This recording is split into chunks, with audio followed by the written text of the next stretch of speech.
की एक आहत भावनाओं का इतिहास मिलेगा, उसकी चिंता मिलेगी कि कहीं ऐसा न हो आगे भी। तब इसमें कश्मीर के संदर्भ में जब 1990 के दशक से हमने बात मुख्य रूप से हिंदी में जब विस्थापन की कविता की बात होती है, निर्वासन की कविता, ये 90 के दशक से आज तक जो लिखी जा रही है अनवरत, ये उस कविता की बात है।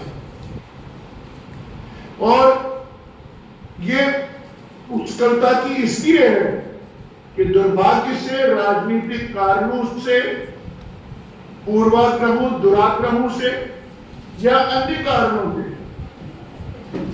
हिंदी की कविता लगभग चुप है इस इतने बड़े निर्वासन। विभाजन की आपने बात की, विभाजन को लेकर भी आप देखिए जिस मात्रा में नरसंहार विभाजन के दिनों हुआ, लाखों लोगों का खून बहा, करोड़ों लोग विस्थापित हुए यहां से पाकिस्तान से यहां। हालांकि इस साहित्य मात्रा में नहीं लिखा जाता है, लेकिन आप देखिए कितना साहित्य हमारे पास है। इसी उपन्यासों की आपने बात की होगी, यशपाल की बात की होगी, गांधी की बात की होगी, अमिताभ बच्चन की बात की होगी, मोहन राकेश की बात की होगी, कईयों की बात की होगी। ध्यान दीजिए सारे लोग पंजाबी भाषी हिंदी साहित्यकार है, उपेंद्रनाथ अशोक, ऐसा क्या? क्योंकि ये लोग हिंदी भाषी थे, पंजाब के थे, पंजाब के हिंदी भाषी थे। जैसे मैं कश्मीरी भाषी हूं, कश्मीरी मेरी मातृभाषा में, हिंदी का लेखक हूं। आप हिंदी के लेखक हैं, आप हिंदी के विद्यार्थी हैं, विद्वान हैं, मातृभाषा आपकी अलग है। लेकिन अगर ये प्रश्न किया जाए कि इन पंजाब मूल के हिंदी लेखकों के अलावा हिंदी साहित्यकारों ने कितना लिखा, या अगर नहीं लिखा तो उसके कारण क्या है, रिसर्च का पॉइंट है, शोध का विषय है। इसी तरह हमने कई जगहों पे, जिसे निर्मल वर्मा जी चुनी हुई चुप्पियां कहते हैं, चुनी हुई चुप्पियां है हमारे पास। यहां चुप रहना है, यहां बोलना है, यहां नहीं बोलना है, यहां टालना है। ये दुर्भाग्य है किसी साहित्य का। साहित्यकार निष्पक्ष होता है, बेखौफ होता है, उसे न राज्यसभा की चिंता होती है, न साहित्यों सम्मानों की, न विदेश यात्राओं की। मेरे प्रिय कवि थे, हैं भी, रूसी कवि आंद्रे वोल्जिन्स्की। उन्होंने कहा है कि कवि एक प्रश्न है, प्रश्न ही कवि है, और प्रश्न सत्य होता है। वो कवि का जो प्रश्न न करे, वो कवि का जो साहस न करे सच कहने का। इसलिए जो कविता, जो साहित्य, जो उपन्यास सच कहेगा, निस्वार्थ सच कहेगा, पॉलिटिकली करेक्ट नहीं रहेगा, बैलेंस के होड़ में नहीं रहेगा, निष्पक्ष, जिसके साथ अन्याय हुआ है उसके साथ खड़ा हो जाएगा, जो बर्बरता कर रहा है उसके विरुद्ध खड़ा हो जाएगा, चाहे अवतार सिंह पाश की तरह जान भी क्यों न चुकानी पड़े। कश्मीरी विस्थापित समाज में ऐसे कवि हैं जिनको मारा गया। सर्वानंद को, प्रेमी को तो पेड़ पर टंगा गया, उसकी आंखें निकाल दी गई, उसके बेटे को मारा गया, कलाकार मारे गए, संगीतकार मारे गए, पेंटर्स उत्पीड़ित हुए, क्योंकि वो सच के साथ खड़े होने वाले लोग। इसलिए जब हम 1990 के बाद की बात करते हैं, जिसने चुप्पी तोड़ी, उसने सन्नाटा तोड़ा, अन्याय के खिलाफ उसने आवाज उठाने की, जो कश्मीर से आया वो न केवल हिंदी में है, वो कश्मीरी में भी है, उर्दू में है, पंजाबी में है, अंग्रेजी में है। मुख्य रूप से हम हिंदी की बात करते हैं, उसमें हिंदी कविताओं के रूप में देखें तो डॉक्टर शशि शेखर तोषानी हम सब के गुरु हैं, बुजुर्ग, उनकी कविताएं देखिए, मोहन निराश है, उसमें महाराज कृष्ण संतोषी है, उसमें क्षमा कौन है, उसमें आदि शेखर है, उसमें श्याम बिहारी है, कई लोग हैं। महाराज कृष्ण भरत है, और महाराज कृष्ण भरत की कविता का संग्रह का एक नाम ही है। आप शीर्षक ही समझ आएंगे, विस्थापन, डर, भय, राशि। वो लिखते हैं, उनकी कविता संग्रह का नाम है हिरण में छिपाए तिरंगा। हिरण यानी चोला, चोला जो होता है। जब वो अपना गांव छोड़कर भाग रहे थे, उन्होंने कुछ नहीं उठाया, तिरंगा झंडा छिपाकर भाग गए। इसे शीर्षक से आप समझ जाएंगे, हिरण में छिपाए तिरंगा भाग गया। तो इस तरह जो लोग ये चांद से लेकर के मैंने इतने नाम आपको गिनाए, उसमें कवियतियां हैं। और ऐसे में एक emptiness of soul, emptiness of soul इसके केंद्र में है। इस साहित्य के केंद्र में घर है, घर टूटने की पीड़ा है, घर लौटने की ललक है, और अपने साथियों की अनदेखी, उपेक्षा, उसको लेकर एक भाव है। आप देखिए, ये जो विस्थापन की हिंदी कविता है, केंद्रीय भाव के रूप में, वस्तु तत्व के रूप में, मैंने आपको कहा पहले हम जेनोसाइड विस्थापन को लेकर यहूदी हिब्रू कविताओं को एक्सपोर्ट करते थे। अमीखाई को, अमीखाई जिसने ये लिखा है, हिब्रू के बहुत बड़े महाकवि हैं, माय पेरेंट्स माइग्रेशन। वो कहते हैं कि जो हमारे पेरेंट्स के साथ हुआ, उन हालात ने, उन परिस्थितियों ने हमको आर्कियोलॉजी ऑफ फ्यूचर बनाया, भविष्य के पुरातत्व हमको बनाया, and museums of what still is to happen, जो अभी होना है, हो रहा है, हम उसके संग्रहालय बने। ये विभिषा है, मामूली विभिषा नहीं है।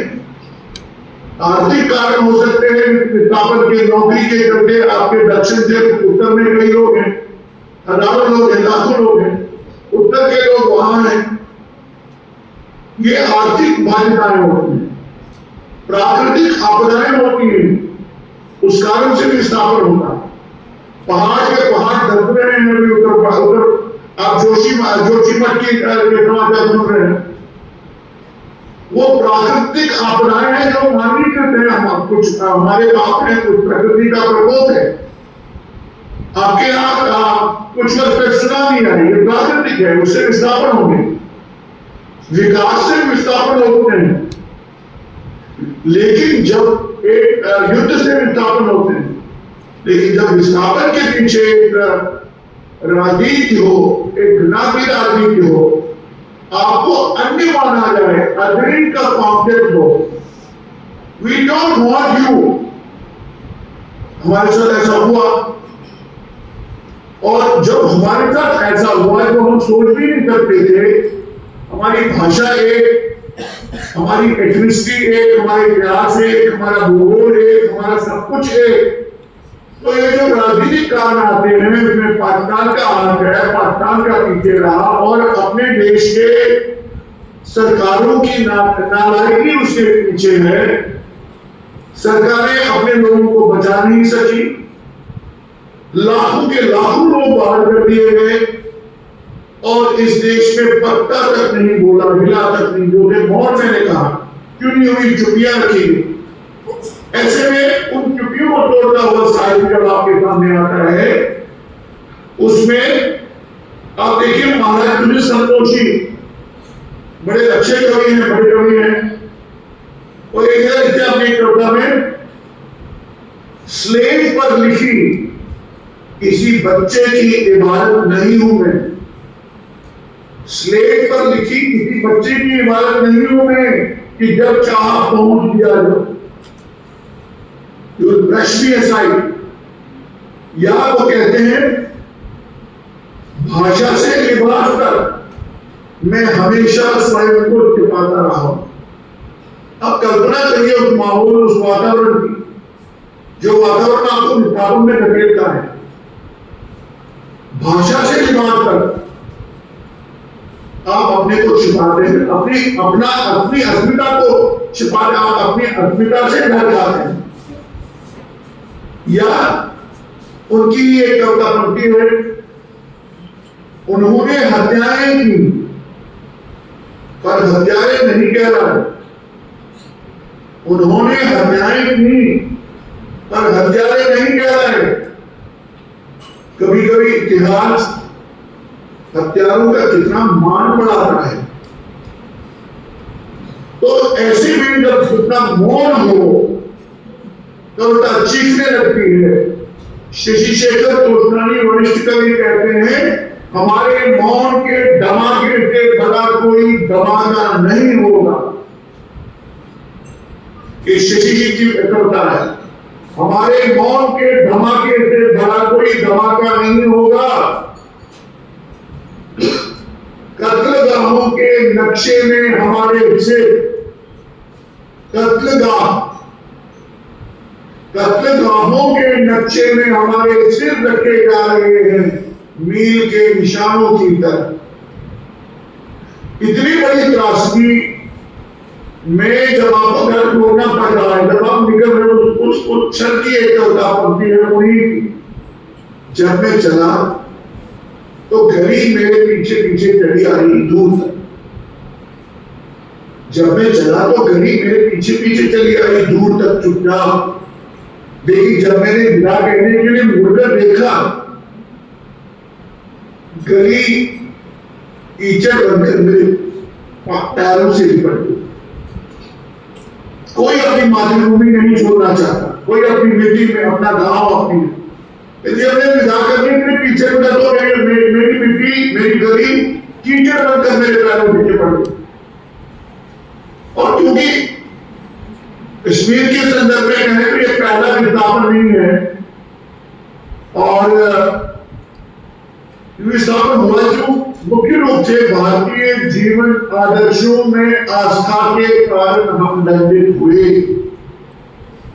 भारतीय जीवन मूल्यों के कारण उनमें गहन आस्था। अब मुझे बताने की आवश्यकता तो नहीं है, भारतीय जीवन मूल्य अपने विद्वान लोग विषय बैठे हैं यहाँ, लेकिन इस विजन का उस भाई में है, उस विस्थापन में है, उस घृणा की राजनीति में है। अब क्षमा कौन नहीं कर रहा, कौन नहीं जानता, आप इतना उपन्यासकार हैं, कथाकार हैं, कवियत्री है बड़ी। वे कहते कि देखिए एक भी मुद्दा देखिए, जेल से पत्र उठिए करता है, वे करते हैं घर के तालों को खींचने की बात है। जब आप घर से निकलते तो ताला खींच लेते, खींचते पता नहीं। वे करते हैं घर के तालों को खींचने की बातें। घर है उनके पास, घर से निकलकर वापस लौटने की बातें वे करते हैं क्योंकि घर है उनके पास। जिनके पास घर नहीं, मैंने कहा ना, और उन्होंने कहा कि लेखन उनका घर होता है, रचनाएं उनकी घर होती हैं। पहले ये एक और करता है, जैसे आपको निर्वाचन में आप मर रहे हो, मरने की आपकी आकांक्षा होती है, गंगा में अस्थियों का विसर्जन करते थे, कश्मीर से आकर गंगा जाते थे। कविता अंश एक, पहले वे विसर्जित करते थे अस्थियां गंगा आकर, पहले वे विसर्जित करते थे अस्थियां गंगा में आकर, अब वे बहाया करेंगे अस्थियों को ले जाकर विविधता में, कश्मीर ले जाकर। क्योंकि स्थान बोध जो है, जो प्लेस कॉन्शियसनेस है, विस्थापन का अनिवार्य अंग है प्लेस कॉन्शियसनेस। ये स्थान बोध जो है उसको मिटाने की, उसको नष्ट करने की पूरी प्रोसेस चलती है। जब यानी आप दक्षिण